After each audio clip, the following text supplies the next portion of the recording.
Yeah, this is Kathy Schick. I hope you can hear me. Let's ask, you are all on mute, so we cannot hear you, but you do have the ability to raise your hand in your control panel. So see if you can find that and raise your hand to let me know that you can hear me. Hey, Pat Maley. Good to see you online. Stacy and William, thank you. Lindsay, Linda, got a nice little group today. Gina has a few people with her. Heidi, hoping Karen Phillips can hear me, and Marcia and Mary. Patrice. One more time, keep your hands up. I have a couple of people that aren't responding, and I just want to make sure. Okay. I'm going to keep moving forward. Good morning. We made it. You are actually online with the live webinar. It did not get snowed out. We can't believe it. I'd like to start with just a quick little cartoon. We've had a rough week, many of us, with the weather and maybe kids at home that you didn't expect to be home and all kinds of schedule changes. This session is called But I'm Not a Reading Teacher. And I'm using that title because as an instructional coach who is a reading teacher, reading specialist, this is what I would often hear from teachers I would work with, but I'm not a reading teacher. And we all know that no one is expecting every teacher to be a reading teacher, but we are all responsible for literacy support with all of our students. Let's just do a quick talk about who's in the room. Jennifer Grams is not in the room today. I did not remove her. Jennifer, who you might remember lives in Maryland, is actually spending a week in Pennsylvania vacationing in the Poconos, so I hope she's having fun. I am Kathy Schick, and also with us today is Candace, who is new to Meter Consulting Group. And Candace, say hello. We're going to be hearing from you a little bit off and on. And we also have a special guest star, Joanne. Did I just say a special guest star? A special guest. Yeah. Wow, it's like celebrity status around here. We have Joanne with us, and we'll talk about that in just 1 minute. So let's make sure. Any questions with technology going on, Candace, or how do we look? I don't see any. So, oh, yes, Marcia said we are still muted. Yes, we are keeping everyone muted. Thanks for reminding me to say that, Marcia.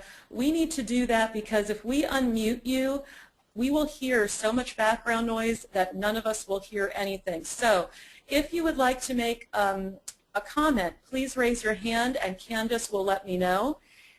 If you'd like to type in a question, please feel free to do that. And then at other times we will unmute people who would like to talk. Unfortunately, we can't unmute everyone at one time.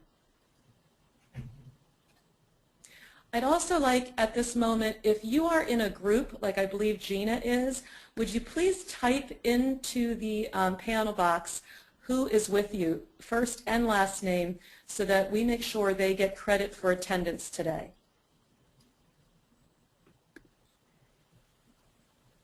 Our webinar this morning is going to be focusing on technical reading and technical writing, and we will welcome your questions at any time. We do have a little bit of time reserved at the end for an open forum if we have time for that. But as I said, please ask your questions as we go along. That makes for a much more interactive session.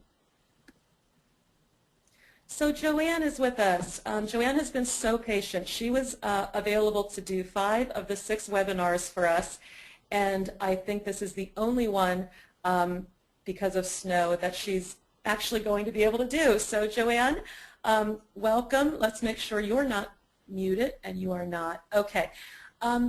Joanne is a reading specialist and instructional coach at Dauphin County Technical School. And she, as you can see, is also the yearbook advisor. Joanne is graciously going to talk to you about technical reading, and then if there's time at the end, I'll do a little bit with technical writing. And as I said, please jump in and ask your questions and make your comments as we go along. So Joanne, I'm going to pass it over to you now. And let me just say, as I do this, everyone, I need to change screens. And one time I did this and I actually ended the webinar, so I'm not going to talk while I do it, so I don't mess up. So give me just 1 minute.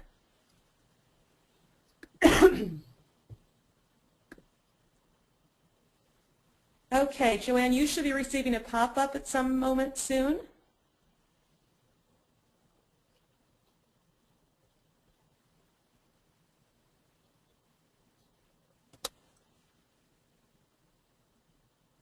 I received a pop-up, yes. Okay, then we should be able to see your screen as soon as you click on that.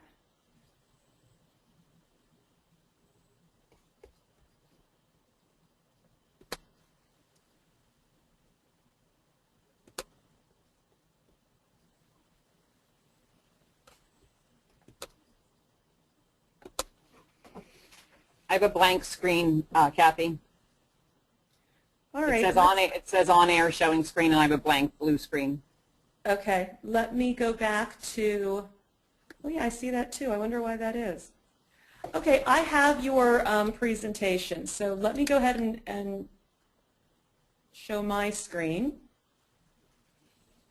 Sorry everyone, this takes just a minute.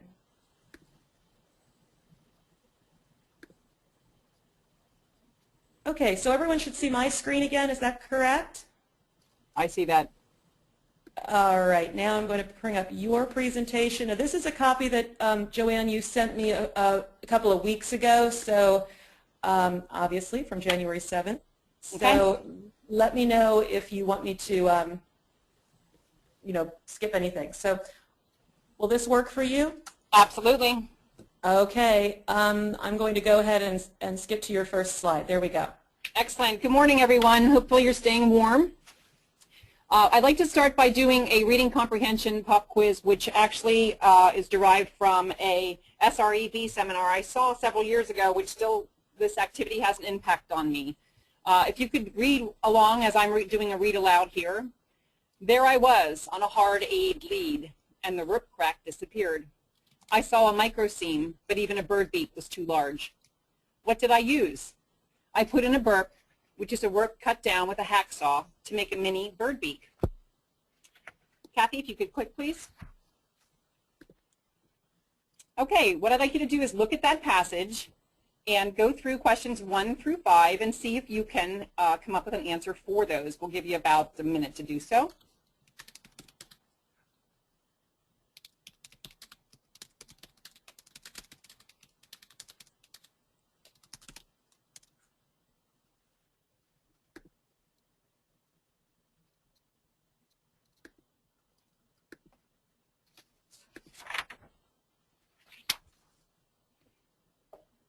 Okay, Kathy, if you could hit the next screen there, please. Okay, ask yourself, is it possible for you to make a perfect score on a quiz? I'm certain that all of you looked back at those 5 questions and got the correct answer. However, I have to ask you, were you comprehending what you read? If I'm a mountain climber, I absolutely knew what I was doing, which tells me that I had excellent prior knowledge for this activity. However, if I've never heard of a warp or a bird beak, I'm not going to be able to answer that, but I'm still going to get 100%, and my teacher would be moving on. So looking at comprehension, we need to look at the fact that prior knowledge is extremely important, and so many of our students come to us at a disadvantage with their prior knowledge, more specifically in vocabulary. Kathy, if you could click, please. Again. Okay, one word that comes up when we're thinking about vocabulary knowledge is what's called word poverty.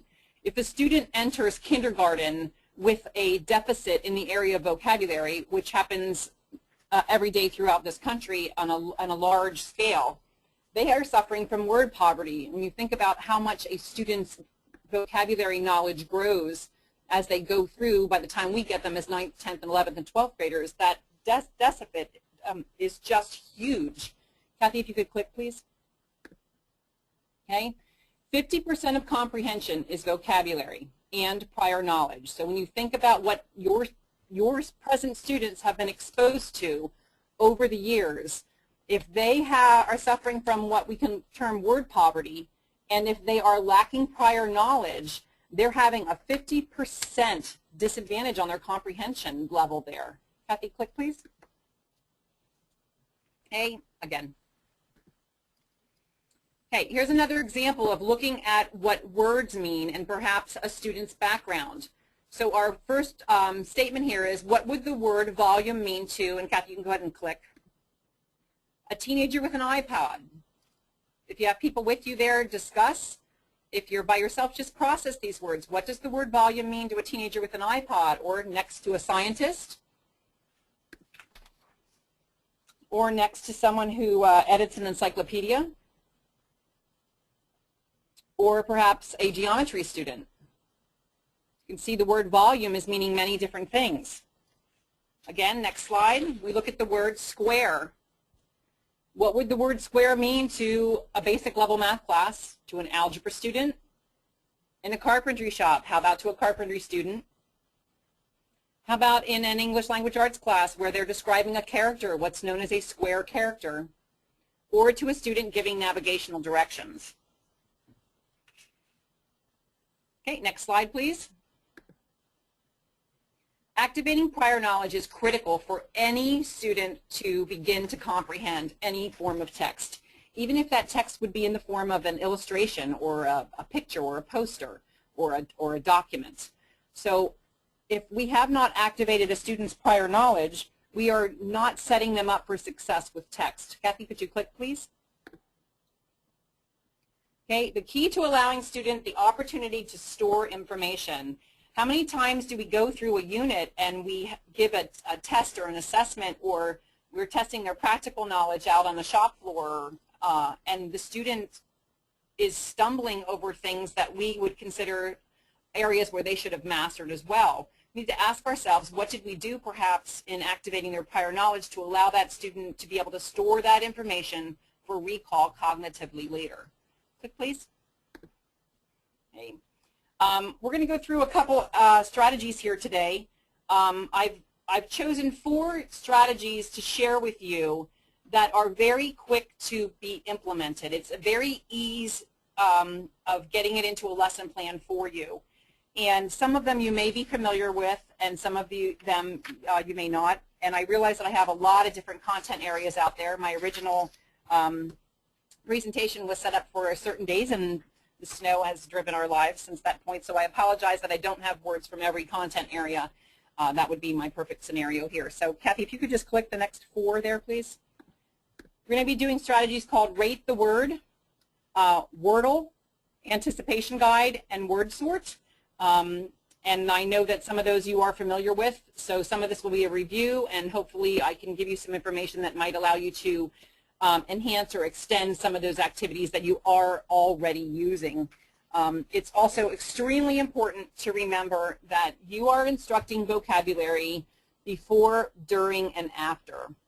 So if you are, whether you're doing a lecture or you are using text, whether that be your textbook or perhaps a periodical or a trade article, the idea is that you need to make sure before you have addressed the text, during the text, and after, that you are addressing vocabulary and not just falling past it and doing it in just one of those areas. Research indicates, I just saw a slide from Kathy's last webinar, her statistics were a little higher than mine, but if a student does not use a word between 7 to 10 times, use the word effectively, they will never master it. And that's a lot of exposure to a word, and that's just not them hearing you say the word, that's them using the word in reading and writing. Okay, Kathy, if you could click, please. Okay, at this point, I'd like to ask the audience, if possible, and Kathy, I believe you're going to do that for me. Have you ever heard of the strategy called Rate the Word? Okay, so we would ask you to raise your hand if you are familiar with this strategy.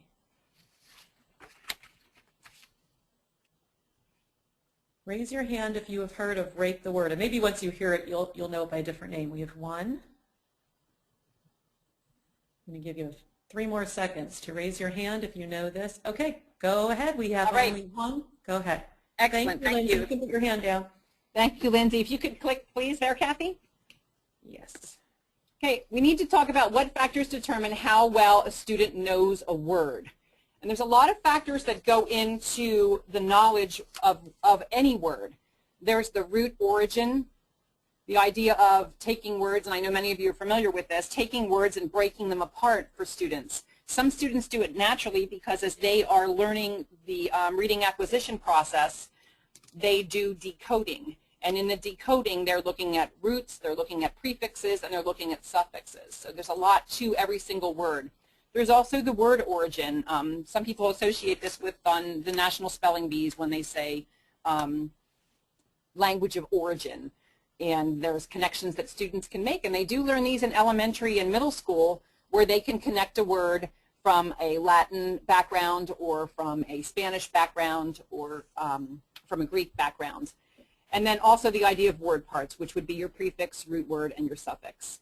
And on top of that, the idea of the exposure to language, the exposure to words, and keeping in mind how words go cross-curricular. As we looked at the word square and we looked at the word volume, when you look at your higher level words, and some of you have some high, strong vocab terms in your content areas, look at those words and see where they do cross over to other content areas and be able to grab upon that. So Kathy, if you could click please there.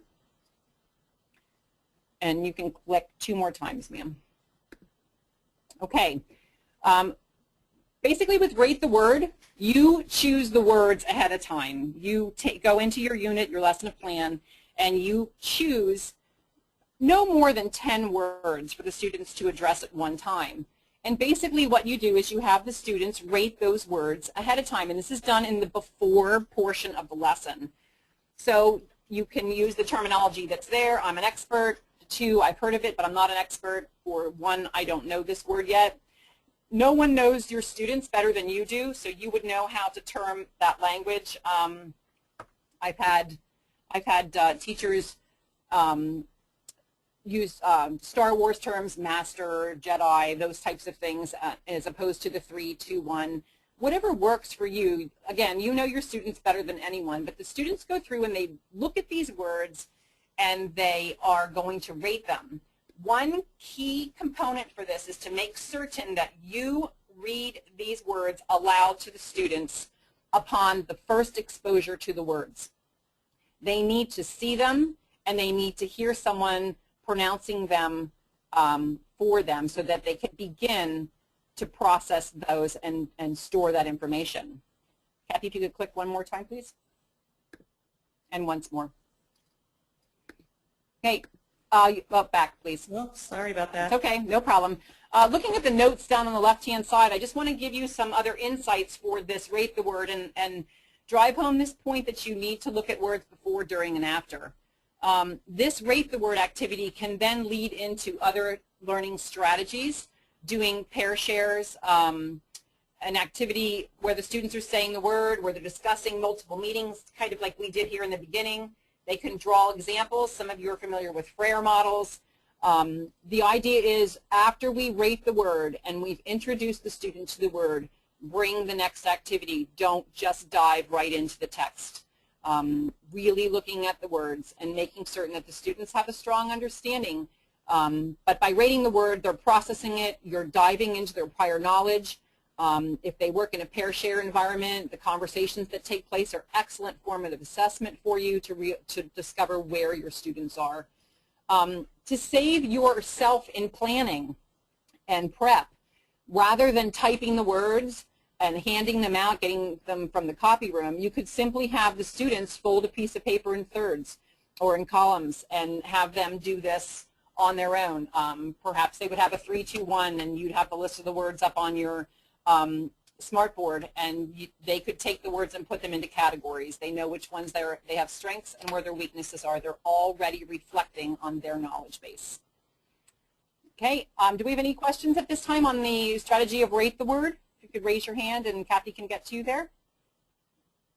Let's just take a moment and see. I would like to add something if you don't mind. We don't have any questions, but Yeah, I just wonder, vocabulary, maybe it's just being reading specialist, Joanne, but vocabulary is my big thing too. And I think, I started as an elementary school teacher and then ended up working in middle school and high school. And I know that high school teachers often say elementary school teachers didn't do their jobs because the kids don't know enough vocabulary. But as Joanne pointed out, when you take kids who are coming from homes where they're not read to, they're just always behind. No matter what they learn every year, they're always behind their counterparts who came from a print-rich home.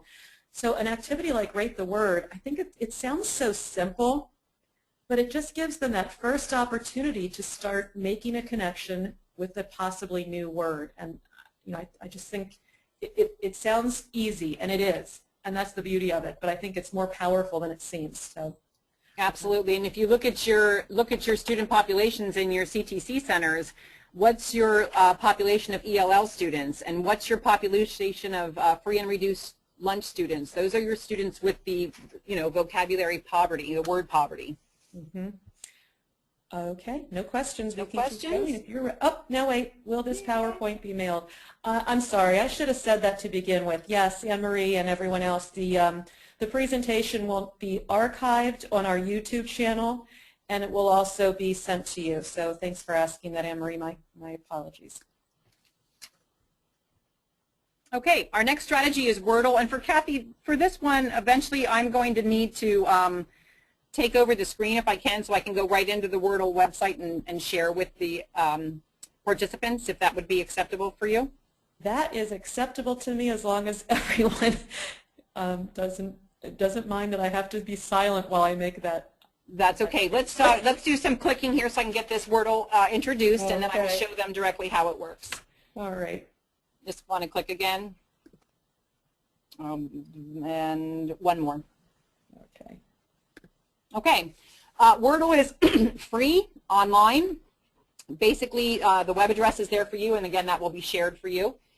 You can manually enter words, or you can copy and paste text that pulls out the most common words to extract. So let's say that I am teaching in the medical field, and I find an article in the medical journal or in the New York Times that I want to use with my students.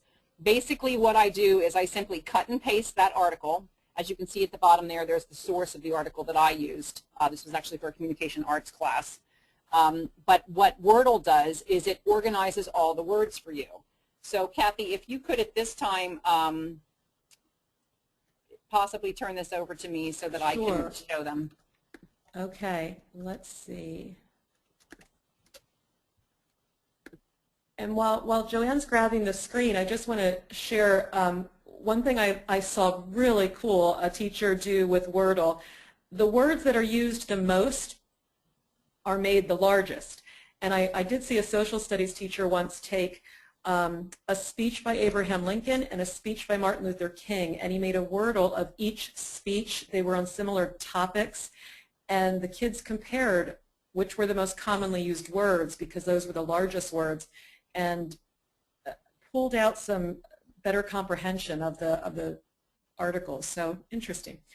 Are we seeing your screen yet? I clicked. It says on air showing screen. Do you see it? I do. Is it the New York Times? It is the New York Times.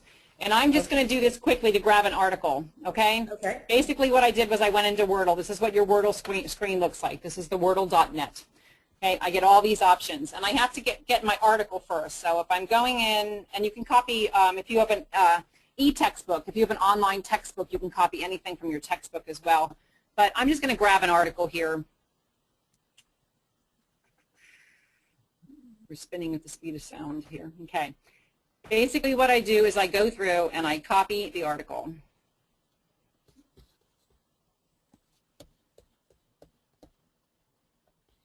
And I'm just going to stop halfway here for the purpose of time. These make great wall art too, if you need things for your bulletin boards, or if you want to do one of these for each unit. I know we have some commercial arts people on. I bet they could make these look really cool. And you don't have to do this, but I actually go in here and I just kind of get rid of some things ahead of time, because I know that they're, obviously it doesn't need to be reading ellipsis or those types of things. Just going through without changing the article. I don't need everyone's comments.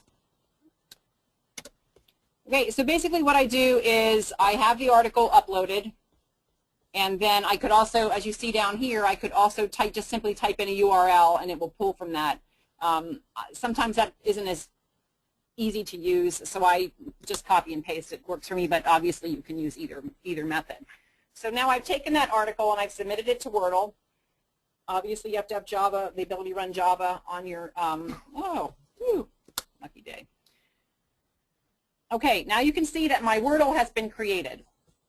I can change this in any way I would like to. So I can change the layouts, I can change my font, I can obviously, it's just to remove common English words. This only removes like your articles like the, it's not going to remove conjunctions and those types of things. But it does minimize it a little bit. You can change your colors. You can go to any colors you want. The really great thing about using Wordle is we have to differentiate our instruction. We have so many students with learning disabilities on their IEP, and we must meet their needs. The nice thing about this is if you have to present information in perhaps black and white text or in a certain format, or the words, I can go through and I can change the layout to have the words horizontal or a mix. There's so many different ways to do this to meet the needs of our students. Another thing that you can do when you go into Wordle is you look at your words that are in here. So obviously I would be eliminating words like one. I don't need those words in there. I would go through and get rid of words that I don't need. Okay? But what I can do is use this in a before, during, and after strategy. So I could hand this out to my students or simply put it up on my smartboard. And they could be looking at these words and using their prior knowledge to make connections to do what's called a text impression. They're looking at these words to decide what it is that they're going to read about. There's an endless amount of strategies that you can use from a Wordle, but just the idea of bringing it up, you could have the students look at it and pull out words that they know. You could have the students look at it, look at the words that they know with a partner, and make educated guesses about what they're going to be learning in class or what they're going to be reading. You could have them look at words that they don't know and pull those words out on a trifold. So many different things you can use. But the nice thing about Wordle is you can basically design it to create any way that you would like to. Here again, here's the black and white for the student who, may be colorblind. We've got to consider all these things. You can print them. You can put them up in front of on your smartboard so that all the students see them. One of the glitches, I don't want to say glitch, just I know that I coach 27 CTE teachers here at my school. And they get frustrated because they can't simply just save it to the public gallery. You can actually take the document and turn it into a PDF form, and once you do that with the PDF form, you have it saved forever. It does go into the public library. You can access that at any time as long as you remember what your file's called, but that gets a little tedious. It's not saving time, so if you can just save that into a PDF for yourself. But you can see how easy it is to adjust. Another program that does this for you is a program called Taxedo, T-A-X-E-D-O, and with Taxedo you can actually put the words into different shapes. So let's say that I was teaching communication arts class and I was trying to do different shapes. Maybe I was working in Adobe Photoshop and maybe I wanted to put all the words in that logo. Or let's say that I was an electrical instructor and I wanted to put the words in the shape of a receptacle.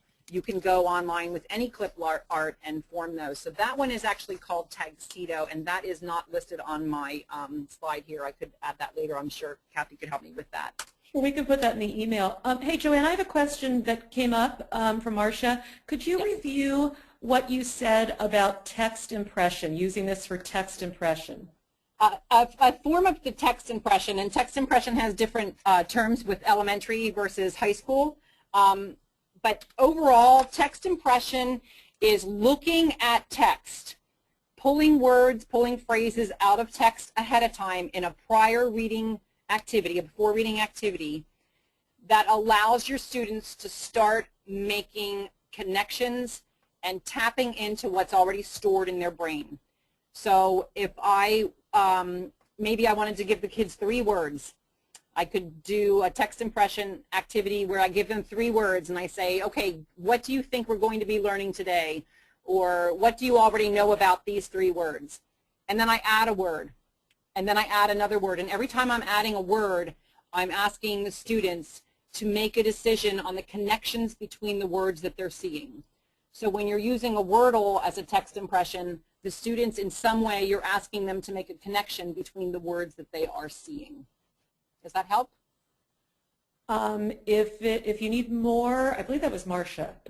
I deleted it. Marcia, if that does not clarify, please let me know. And if you don't mind, we'll go on to another question right away. Esther asked if, what do you think, would administration accept a Wordle as a word wall? I have some thoughts on that. Joanne, what do you think? I absolutely know that it's accepted in my building, and it's accepted to have it as a word wall.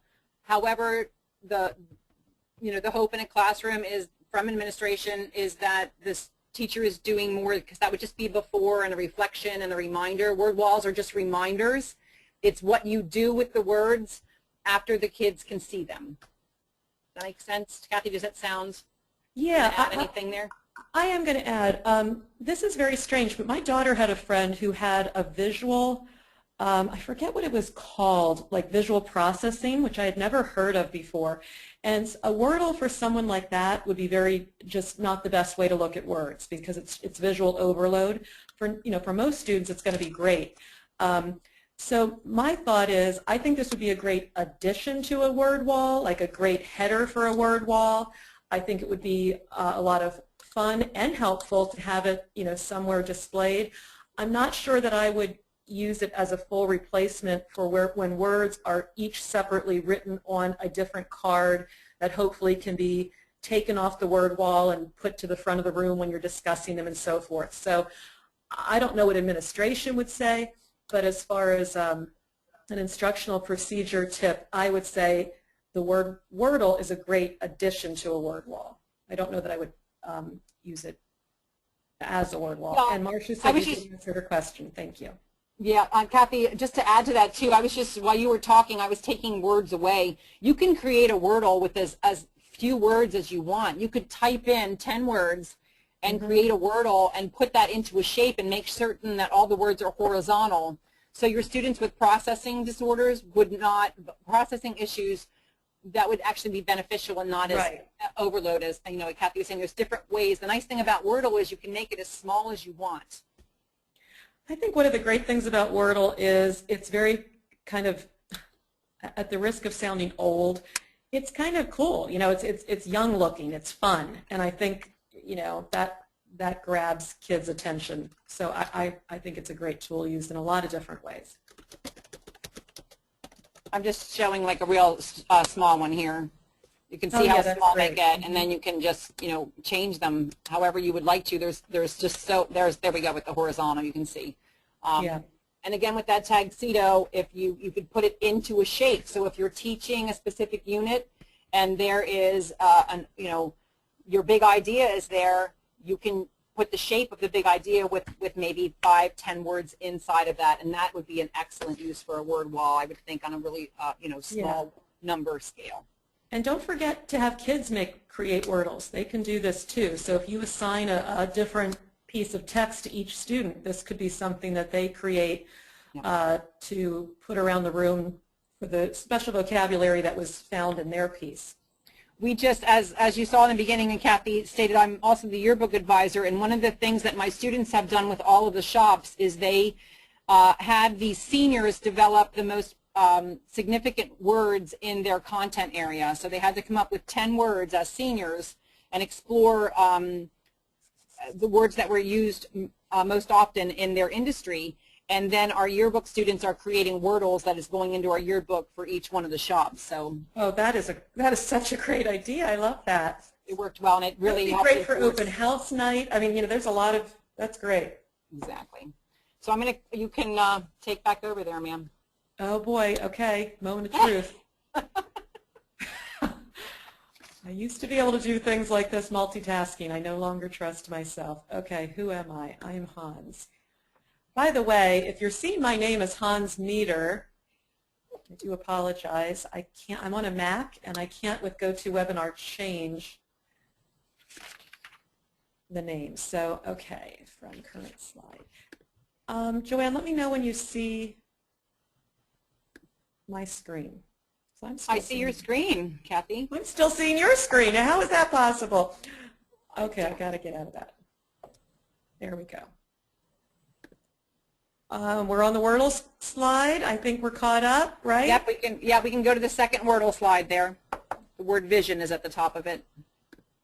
Oops, back. Got it. How are we, everybody? Please type a question if you're not if you're not seeing what we think you're seeing.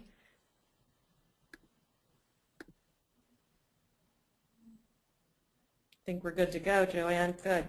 Okay. All I'm seeing is the webinar right now. I don't see this particular slide. You're seeing the webinar, not the slide. Yeah, that's what I'm hearing now. Okay, hold on. So you're not, show my screen. How are we doing now? That's it. That's what we need. Everybody right. okay? Thank you, Anne-Marie and Marcia, for letting me know. There we go. Good. Hey, just some notes, as I said in the beginning of the webinar, that making certain that you're taking all of your vocabulary activities and carrying them all the way through your lesson, before exposure to text, during the text reading, and after as well. So a Wordle can lead into, the pair share activity where students are going to say the words, discuss multiple meanings of words. Again, the drawing.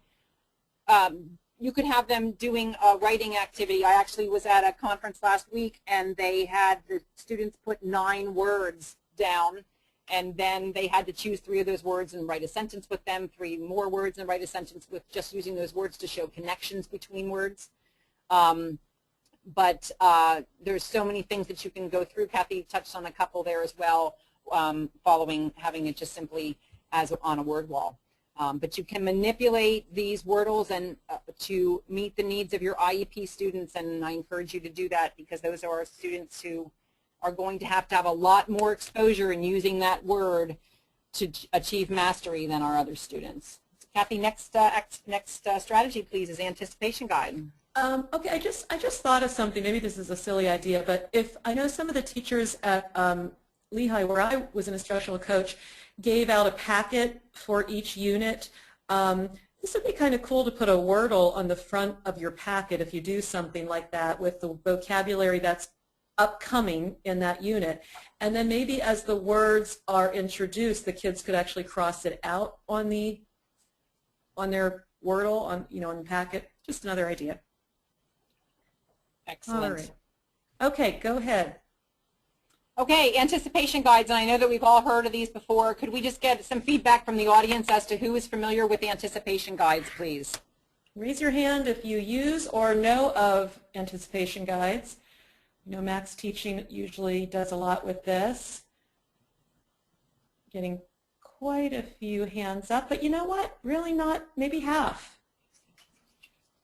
Oh, okay, great. We have some people who are not familiar with or need a refresher.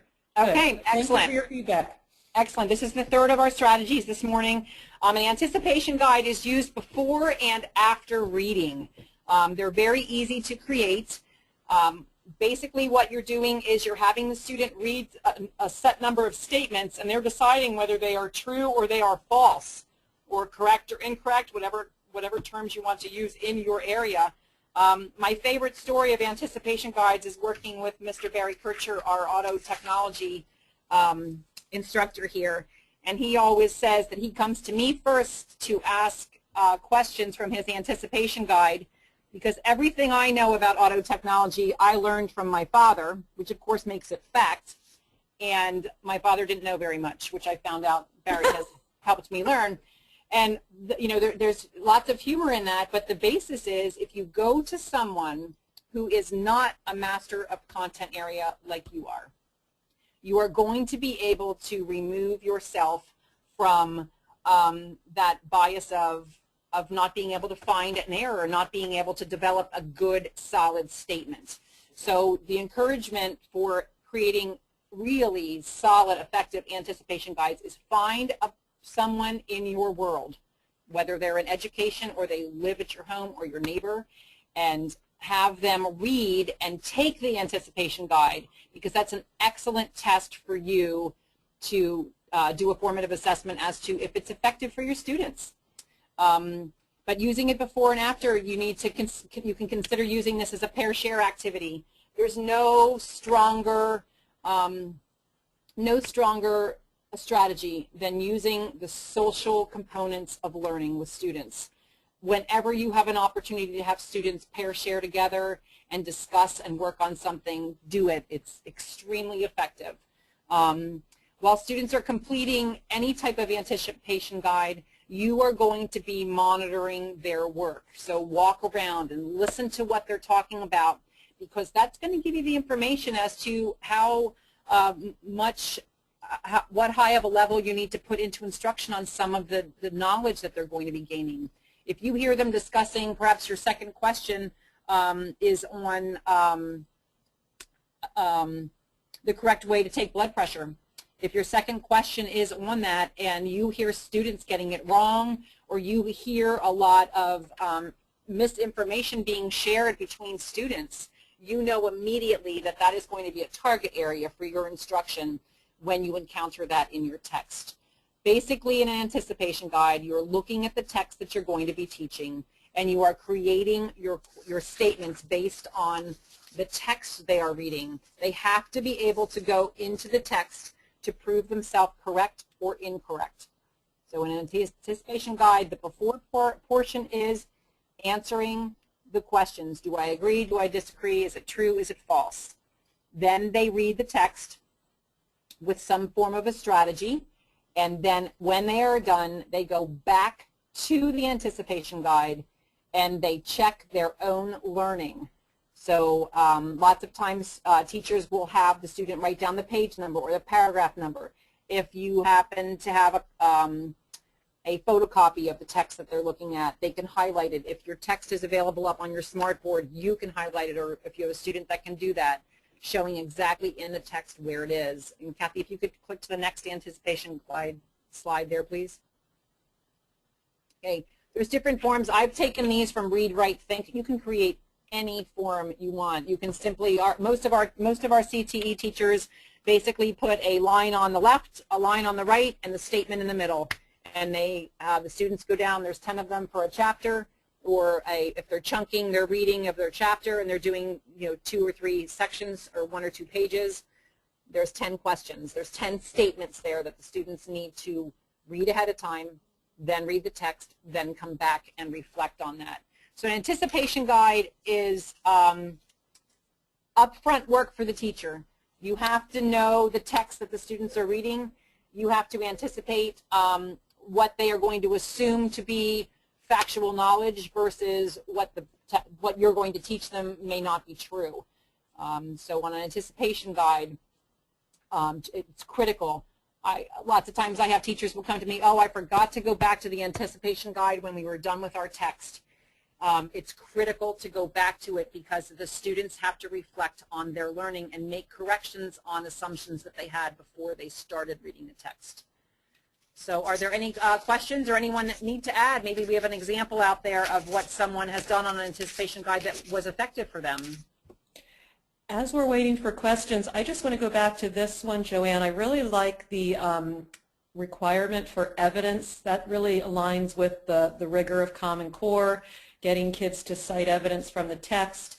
It also gets kids to, go back and skim, which is really an important reading strategy, that we know how to skim text, not just, as a second reading, that we're able to not have to read it so slowly and carefully, but be able to skim. So I think that's a great addition to that one. Exactly, and you mentioned the rigor of Common Core.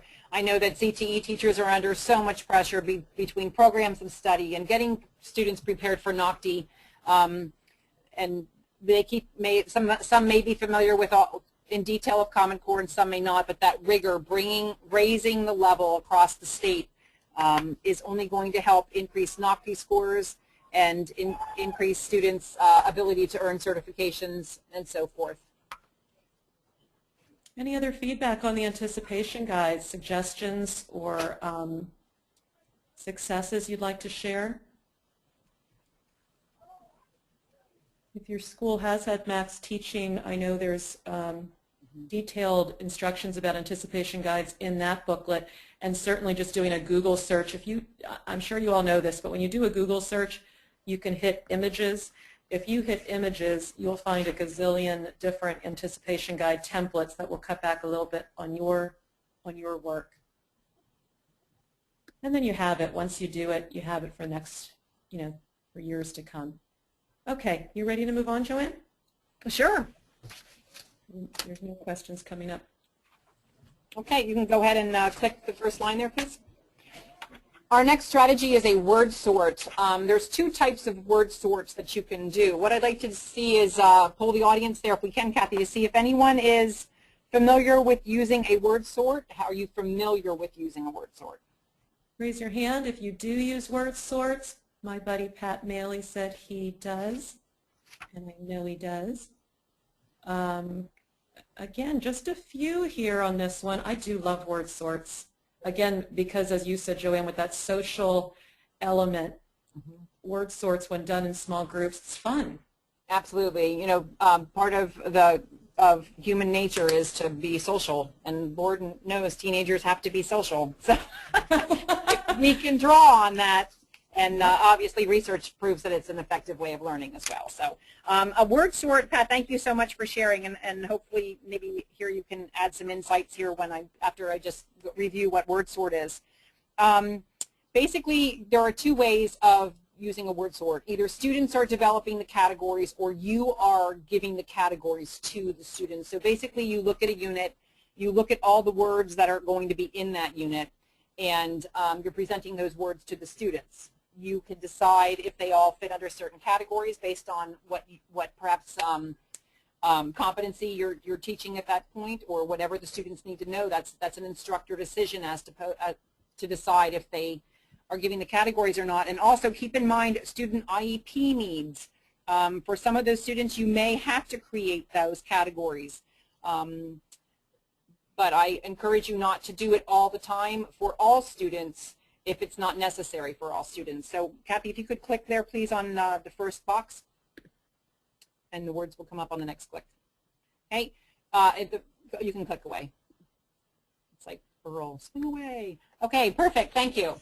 On the first option, you're going to provide the words to the students. An example would be that you could put the words on individual cards. So let's say you have I don't know, 20 students in the classroom, a guesstimate, and we put them in groups of 4, or we put them with partners, and each group has individual word cards with the words on them. They basically take the words, move them around, and they are discussing the words. They're talking to each other about the words as they're doing so, and they're deciding at your directive what the words have in common. So those words then are placed together as they are found to have something in common, and the students are then deciding the category names. Do you have to use cards to manipulate the words? Absolutely not, but think about the benefits for a student being able to touch and maneuver the words, the learning that takes place on a higher level there as well.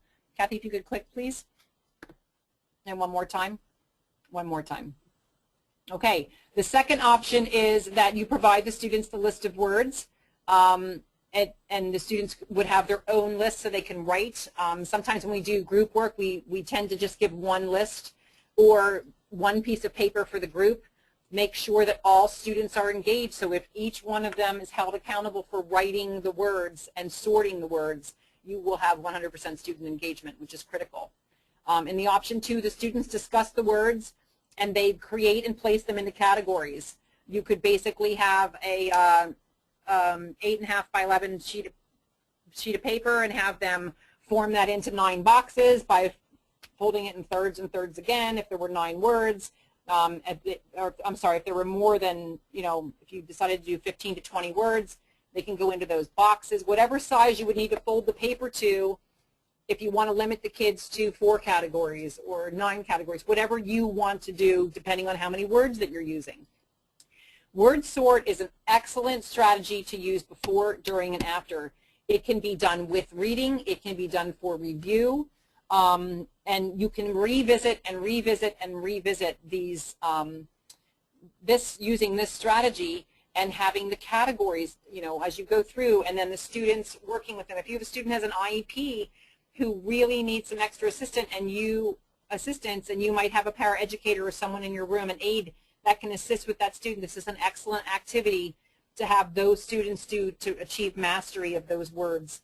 And you can click there, Kathy. Okay.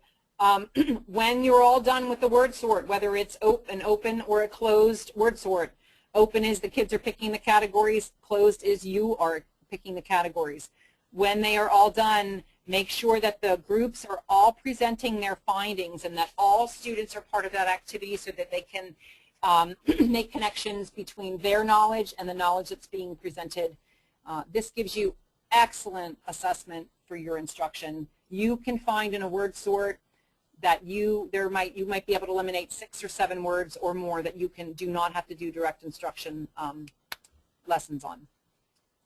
So if there's any questions on the word sort, and also I'd love to hear, I believe Pat said has had experience with using this before.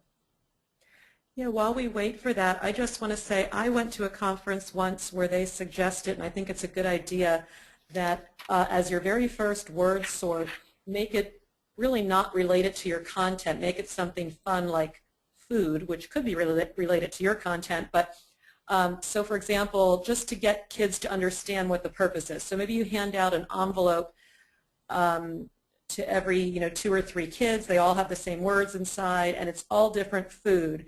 And you say, put these into groups based on what you think. So maybe some groups sort them by, these are foods I eat in the morning, these are foods I eat in the afternoon, these are foods I like, these are foods I don't like. They can sort them any way they want as long as they can justify their sort. But it's something non-threatening to get them started, and then you can pull out. The reason we do this is it gets us thinking about words and categorizing words, and it helps us make connections to other terms. And then another teacher I worked with, I know, he would have his kids work in small groups and do sorting. And Pat, I'm talking about our friend Claude Cole. He always had the kids get up and do like a gallery walk. So once your sorting was done on your table, everybody got up and walked around the room to see how other people sort it, to get an idea of like, oh, that makes sense. That's a different way of thinking of that. So it can be very, as Joanne said, social, and also it's kinesthetic. It gets kids moving. Are we hearing from anyone? No, we don't have anyone jumping in here.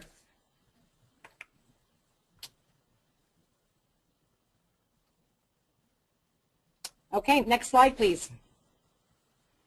Okay, basically I'm wrapping up here, but with just a couple of suggestions for you. If you try a strategy in a classroom and you really feel that you haven't met with success with it, take a step back and reflect on all components of it. And don't ask yourself what sometimes we beat ourselves up, or we say, oh, the kids weren't, quite here today, they weren't paying attention. Look at it and reflect and ask yourself, how did the students respond to each component of the strategy? Is there something, one tiny little thing that I can tweak? And don't give up. Don't give up and just set the strategy aside and never revisit it again. Because, each class we have different students. They all have different learning styles. They all have different personalities. And finding what works with each group of people that you're instructing is critical. So many times I work with such fabulous CTC teachers, and they beat themselves up because a strategy doesn't work. If you're fortunate enough to have a coach or any teacher or a professional in your building that will come in and look at the lesson with you and just give you that observable feedback that can help you reflect on what happened in that strategy and why maybe it wasn't successful, or how you can adjust it for the next time. But modeling consistently, the more you use these strategies, the easier implementation for the students is going to be, and they're going to get used to that routine. I think you'll be pleased by what you see. Just remember, anytime you're doing vocabulary with text or in lecture, make sure you are touching on it before, during, and after, not just one of those components. And keep in mind the high number of exposure that those students need to those words. They must use them effectively between 7 to 10 times. And as I said, Kathy has some higher statistics there. So I would definitely go with the 10 or higher. Hey, Joanne, there is a good question from Jay. Thanks, Jay. He'd like some input on when you do a word sort, and I think this is a really good question. How many words do you need? What's the minimum? What's the maximum? What's your experience and your opinion? If you're doing a word sort, you definitely want to start with at least 10 words. Don't go smaller. Think about in your own mind what categories could be possible from the words that you're looking at. And based on the number of categories, you want to make sure you have, at least three or four words in each category. So you might be looking at a large number, maybe 20 words. I just did a lesson with our electrical teacher last month. And we had, if I remember correctly, 18 terms to start with. And then as he went through the unit, he was adding words.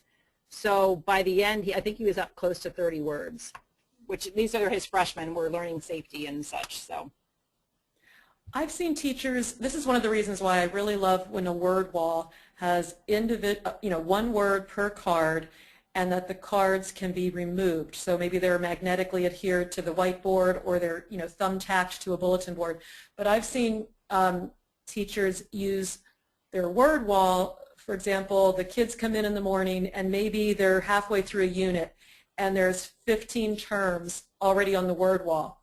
And the teacher has pulled those cards down and they're on the chalk ledge, the whiteboard ledge, and the teacher starts the lesson by saying, if we were to sort these into categories, these 15 words, how would we sort them? And so it can even be a whole group activity, and then those words could be placed back on the word wall in that sorting, or the sorting could change for another purpose. So again, keeping those words on the word wall to individual cards that can be manipulated gives you an opportunity to do whole group sorting activities on the fly.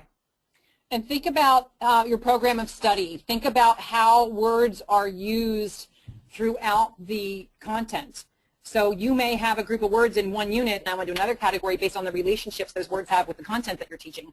So this can be something that can just carry on. And again, you're increasing the rigor by taking those same words and using them over and over, showing new meanings for them, new relationships.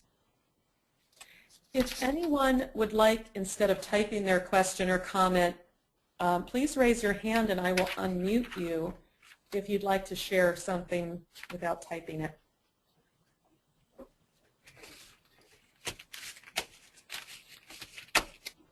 Okay, Joanne, is there another? Should I forward, or is that? We're good. We're all set. My contact information's there if they need it, but they'll have that sent to them. Right. We will send this and include it in your email. I'm going to switch back now. I'd really like to thank you, Joanne. I thought it was excellent. Lots of good information. For some, might have been a refresher or that reminder that we sometimes need at this time of the year to dust off some strategies. But I think it was really, really helpful, and you did a great job presenting that. Thank you. If any of the CTC instructors out there would like to contact me, my instructors are always looking for contacts out there for sharing of ideas, sharing of strategies, sharing of content. Please email me and I will get you in touch with those instructors. My colleagues here at Dauphin County Tech have been working really hard with strategies. We actually just scored 86.3% in the state, so we're very, very proud of that, and that did not happen overnight. That's been a 6-year process. And the reading instruction and writing instruction that's going on in our CTC areas is critical. We're a 4-year comprehensive here at Tech. But they would love to hear from any of you to share ideas and maybe save some time for some other instructors. We put so much time in as educators, and if we can set up a little, consortium or ideas for sharing ideas, that would be fabulous. Yeah, our hope was that, I mean, because think about it, like if you would share an article and the anticipation guide, you create it with it, that would be a ready-made piece Exactly. for your fellow instructor. And we were hoping that the SAS website would be a place where these PLCs could upload. And I am the first to admit it's a clunky website and it's difficult to use. But if there is anything that you ever want to share to reach out to your fellow PLC people, you can always send it to me, and then I will broadcast that in an email. So if, for example, you have, like I just said, an article with an anticipation guide for a culinary lesson, send it to me. I'll send it out. Joanne, you're getting such nice feedback in the comments section, but we do have one question. And for those of you that are sending out these nice emails, I will make sure that Joanne sees them. But we do have a question from Esther. She said, going back to the Wordles, I'm going to read this question, Joanne. Is it okay if a Wordle or tuxedo have a word/word part, like a prefix, I guess, with a short definition of the word beside it? Example. Okay, I don't know how to say this word. CYANO equals blue color. So I guess that's the word part and then the definition. As long as there are no spaces between any of those characters, it will present itself as one word in text in the Wordle. If there's any spaces, it's going to separate it. Okay. Would the equals sign be okay? It should. I'm trying to think. We did them for a math lesson, and as long as there were no spaces, to my knowledge, it worked. Okay. I hope that answers Esther's question. Play around with that, Esther. Anything else? Questions or comments? That was a lot of information, and I don't know if the audience is aware of this. Thank you, Esther. She said, nicely done, Joanne. I don't know if the audience is aware of this, but when you leave our screen, we know it. Isn't that sneaky? We know when you leave the presentation, and we use that information to gauge if we're keeping you engaged. And throughout Joanne's presentation, everyone was really engaged, and now we're losing some people. So I think it was just a lot of information. So I'm really wondering, do we want to talk about technical writing quickly, or should we just do some open forum conversation? So let me see a show of hands.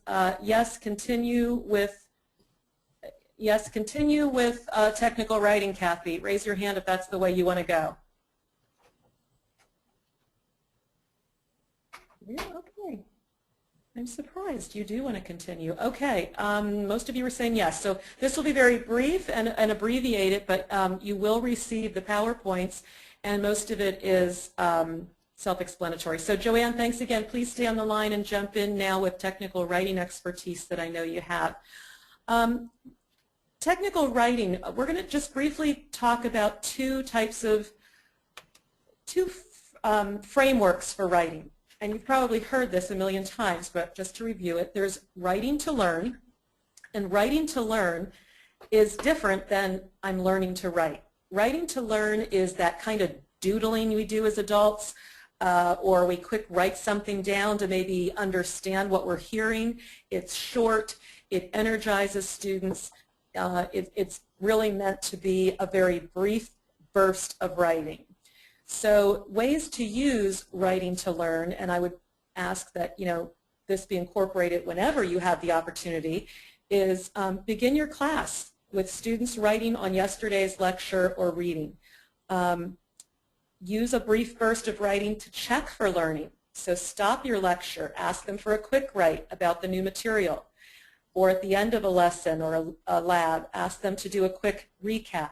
So you're not looking for any conventions or correct spelling or anything. Central to this is just freedom and just engagement. These can be done at any time. By the way, my husband has been teaching for 29 years now, and he uses quick write a lot. He's a health teacher, so as you can imagine, there's a lot of a lot of stuff to talk about with teenagers and health. And one of the things he asked me was, you know, too often he'll give 4 minutes for writing, and they'll put their pencil down after 2 minutes. And my suggestion for that is you set the routine that you keep writing until I tell you it's time to stop writing. So with that in mind, I think 5 minutes is too long. But let's say you do a quick write for 3 minutes.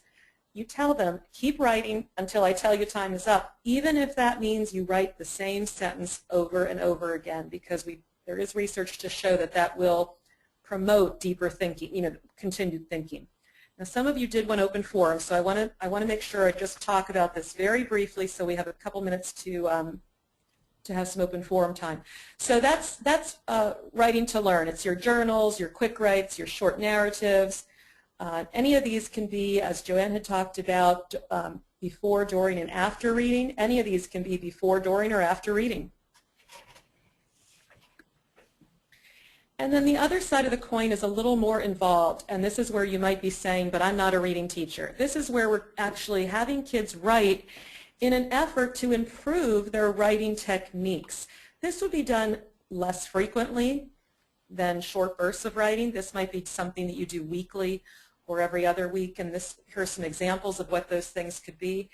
And in learning to write, you are putting some emphasis on the conventions of writing. We were going to talk about that. We're going to skip that. Technical writing is different than what writing students will typically be doing in their high school classes, such as English or social studies. Technical writing has a very specific audience and a very identifiable purpose. So one thing you want to talk to kids about before you once you assign a writing piece is talk through with them. Who's going to read this? Is it a customer? Is it my boss? Is it, and of course we're, you know, giving some real world examples. And what are their needs? What are they? If this is a sales or marketing piece, their needs are very different than if it's a boss who wants to know the bottom line of costs. So you can read through these on your own, and then students can brainstorm and then determine what the writing format will be. Am I writing an email? Am I writing a piece for my website? Am I writing a cost analysis for a customer? And that will determine the tone. We were going to spend a lot more time on that, but we're not. I just wanted to point out that some Common Core strategies that I know you're hearing a lot about, all of these in technical reading and writing, you as a CTE teacher can really bring your instruction to the rigor of Common Core. For example, as Joanne did a great job of talking about, choosing vocabulary strategically.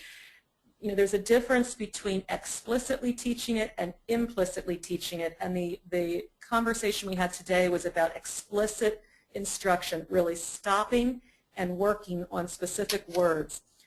Getting more primary sources in your technical reading and your technical writing, and comparing those to secondary sources. Also in your writing and reading, to introduce those 21st century sources, kids can be reading blogs, websites, and so forth. Asking thought-provoking questions. This can come through in your anticipation guide. It can come through in your post-reading discussions. And, you know, we used to really focus, a lot of writing was focused on having students identify the main point, having students write their opinion. Common Core is telling us that's a little less important than, can you argue this piece and cite evidence from the text? So we want to make sure that we're looking at our writing assignments a little more rigorously. As a follow-up to this webinar, we are coming up on our ending time, but I do want to leave the last few minutes to chat. We would like you to share a technical reading or writing strategy on the SAS forum. If you have trouble with that, you can send it to me. I'm going to be honest, I know it's really difficult to, with time and now with all these snow makeup days, so if you can, we'd love to see you share a strategy. We're not going to send the webinar police after you if we don't see that. We would love for you to register for the next webinar.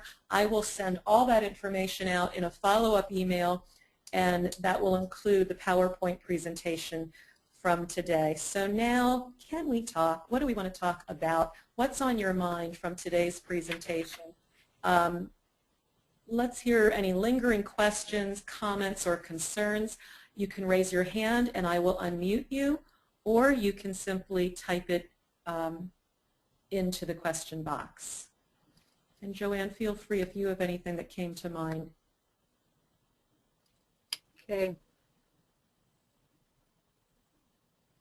I think it was a lot of good information, and I know we're all of us have spinning heads with, for my son who's in high school, this was midterm week, and I think we just must have gotten 3 emails from the school this week with different updates. If there is snow tomorrow, if there is a cancellation tomorrow, this is the new schedule. If there was a late start, this is the new schedule. It's just been crazy.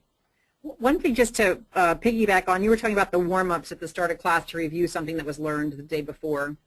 That was one really big change we made at our school, that each teacher is to start off their class period with what they're called please do nows. And the teacher decides what it is, and they are implemented, and the students do not always have to write a complete sentence. It could be as simple as list 3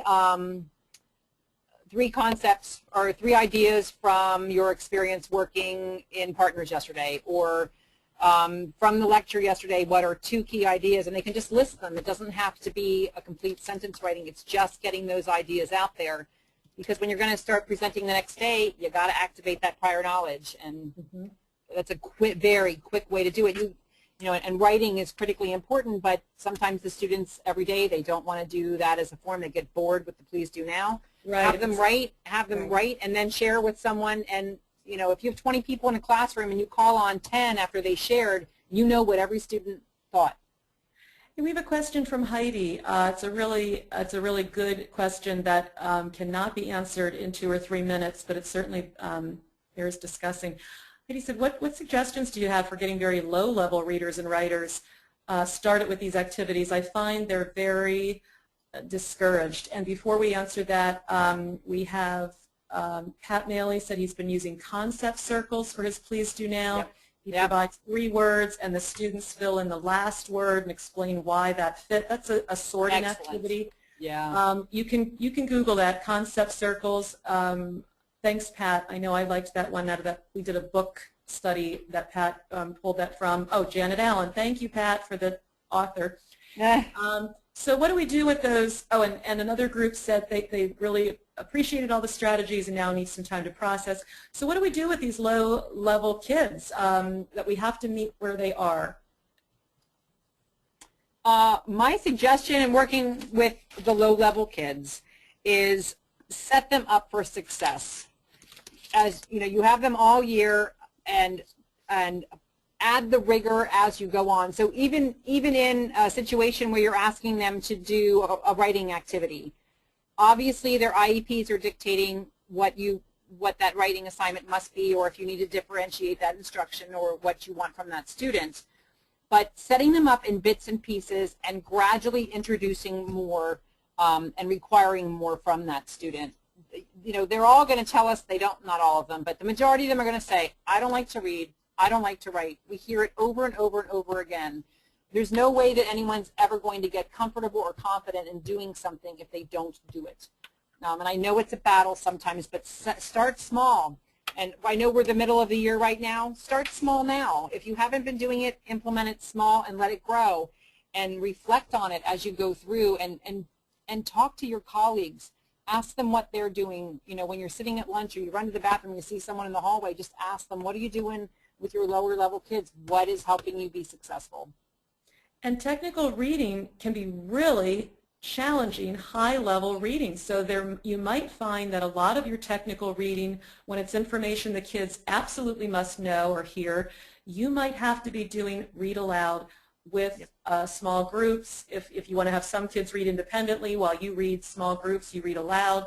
And you're actually explaining the text as you're reading it. So you're thinking aloud as you're reading. If you Google that strategy, that's another good one, think aloud, so that you know, you're breaking that text down for them in a very guided reading kind of way. One last thing. So the word technical in technical writing means shop focused, not proper writing form. Well, I'm not sure if I'd go that far as to say technical writing means not proper writing form, but technical writing to me, and I'm not an expert in technical writing, but to me it means writing that is, there's no opinion, there's very text condensed or information condensed. It's not written for entertainment, it's written to learn. But certainly if it's going out to a customer or an employer or a publication, it would have to have proper writing form. So maybe that's the key, Jay, is, you know, when you're giving kids a technical writing assignment, you're identifying who the audience is and determining how far you want to take the editing process for that. If it's a short burst of writing to just have them solidify their understanding, you're not worried about writing conventions and writing form. But if you're really saying to the kids, look, this is a piece I want you to learn how to write, you'll be writing things like this for customers or whatever, then you do want to pay more attention to the writing form. I hope that answers your question. I think we're running out of time. We are out of time. We've gone a minute late. Hey, thank you, everyone. I'm going to wrap up really quickly. I know you all joined me in thanking Joanne. We're going to end our webinar right now, and we will definitely be excited to talk to you in February when I have it on good authority. There will be no snow, and it will be exceptionally warm in Pennsylvania this February. Joanne, thanks so much for everything. We'll be in touch, and have a great day. And we're getting lots of nice thank yous. Thank you back to all of you. It's almost the weekend, everyone. Have a good time, and be safe out there on the roads. Take care. Bye-bye.